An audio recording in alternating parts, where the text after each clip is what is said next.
In a tower abandoned for 10 years, Kareem worked as a night guard. Everything seemed normal, except for one thing. Elevator number 7. No one ever touched it. It moved on its own, and always stopped on the 7th floor, a floor that was sealed off after a mysterious incident. One stormy night, Kareem heard the elevator ding. He looked. It was moving. It stopped at the 7th floor. The doors opened slowly, and he heard a whisper, "Come up. We've been waiting."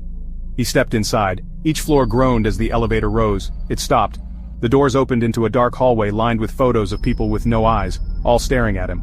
Suddenly an old woman with a twisted body appeared and said, "You're finally back. You're 50 years late." He turned to run, but the hallway slammed shut behind him. The lights went out. And then, he saw his own face on one of the eyeless photos. No one has seen Kareem since. But every night, Elevator 7 still moves. Don't forget to like, subscribe, and whatever you do, never take Elevator 7.